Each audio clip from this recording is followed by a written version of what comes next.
Welcome to the assembly. Hi, my name's Bella and today we're going to film 5 simple steps to improve your running.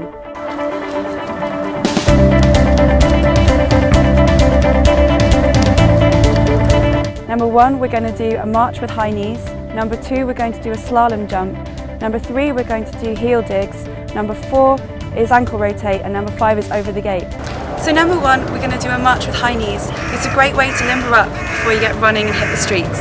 So I'm going to turn to the side so you can see a little bit more what I'm doing.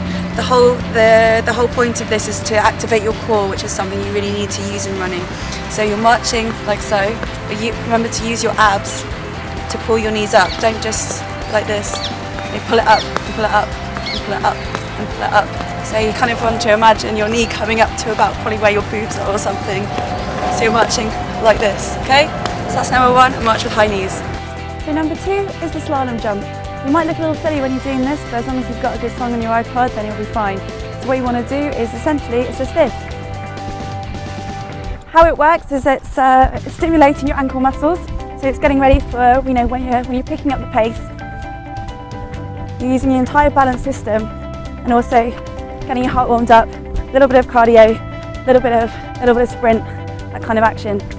So number 3 is a heel dig and a good stretch for the back of your thighs. So, like this. You take this one straight, put your heel down and you sit into it. So don't put too much weight on the slug at all. Just really feel it in the back. So maybe kind of stick your bum out a little bit. So really bend down, if you can, reach for your toe. Just really intensify that stretch there. So hold that maybe 10 seconds or so, just take a few breaths there. And up, take it off. And then on the other side as well. 4 is the ankle rotate. So it's really important to get your ankles working and keep them strengthened, keep them limber.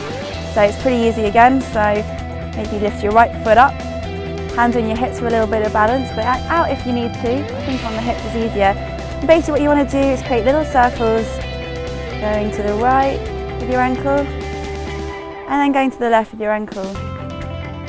And then going to the right with your ankle, then swap over. So left foot up.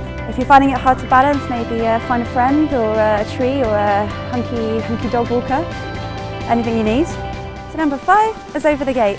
So it's a really good one to loosen up your hip flexors, which is something that you don't always remember when you're running. Basically, it looks like this. So you've got your hands on your hips for a bit of balance. You're lifting your knee up and then out and then round. So I can feel my hips clicking a little bit, so I probably should do this a bit more often.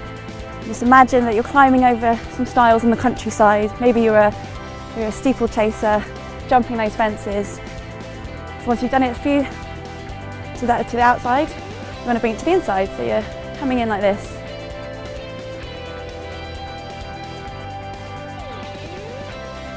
So now we've lifted up our knees, we've got our heart pumping, we've stretched out our legs and we've rotated our ankles and we've also opened our hip flexors. So I think that's a good way to start your run. Get out there on the streets now.